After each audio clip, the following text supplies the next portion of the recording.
Hi, my name is Billy Jo Byerly, and I'm going to talk to you about free trade treaties.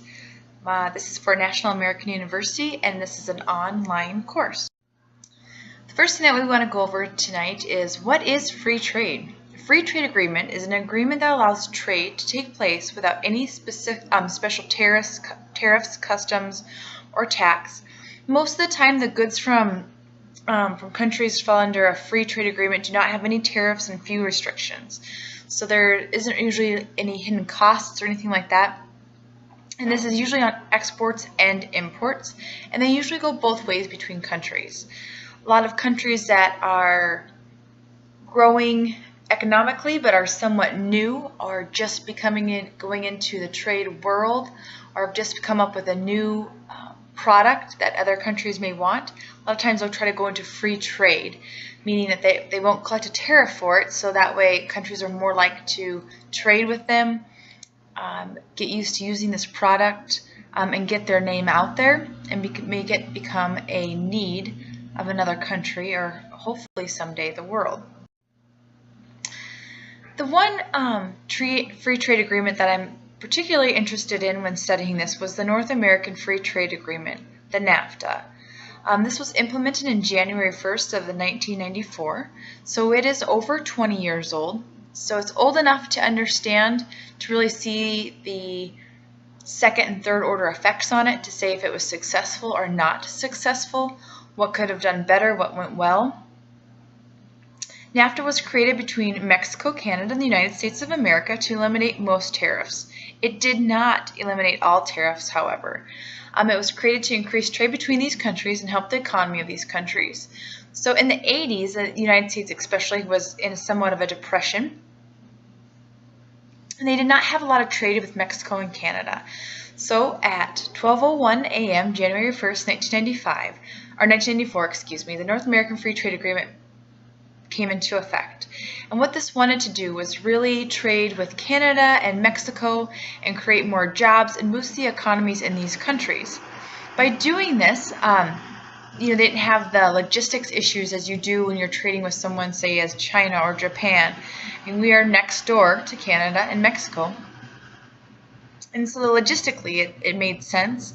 It also, all three of these countries need and wanted to help their environment or their economy. That was really the main goal behind it.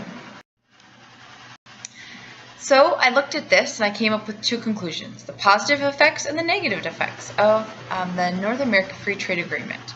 The United States has increased trade with the two countries, absolutely bar none. That's increased significantly.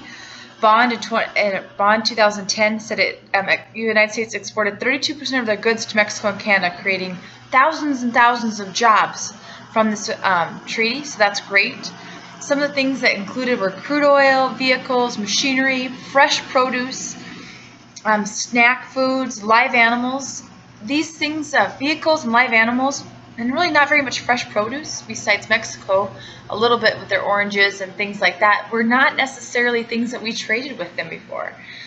Machinery in Canada really became alive because of this treaty. So those are all very positive things. The United States increased over 800,000 manufacturing jobs close to the borders of Mexico to the exports. That's wonderful. That is a great thing. So these are some great second and third order effects because of this. I mean, increasing 800,000 manufacturing jobs helps the workforce all around that to help support those workers. So the grocery stores, the roads, the gas stations, all those places thrive next to those manufacturing jobs. So it was definitely a positive, but did it have the effect that they were going for? Probably not necessarily. One of the goals of the North American Free Trade Agreement was to increase Mexico's middle class. There's not really been a rise on that. Any type of raise, it's not really affected them in the most positive ways. NAFTA did lift most tariffs, but many regulations have made it hard and cumbersome for small businesses to conduct trade. So we talked about the machineries and some of the larger business structures. The small businesses were not able to do that because there were so many regulations and hurdles to jump through to become certified and to be able to trade under the NAFTA. it's really hard for a smaller business to get through all that, to meet all those requirements. The labor in Asia is still much cheaper, even with the logistics things, than it is in Mexico. So we still, a lot of companies still use Asia to manufacture a lot of the goods because it's just that much cheaper. And North American Free Trade Agreement often says products are not qualified under this treaty to make items, so they're still taxed or have a tariff on them to trade, which is really kind of heartbreaking because that was one of the goals. Some of the references that I used over this were from Bond, Schaefer, and Villarreal. So our textbook, and then 2 online ones that I found on American University online. They are really actually very good articles. The one was just like I don't know, it's about a 40-page read, but it was really good, and I learned a lot from it. I'm very new to the legal part of this, and it kind of put in perspective of how it looked. So I hope you enjoyed this and learned something from it, and I look forward to any feedback.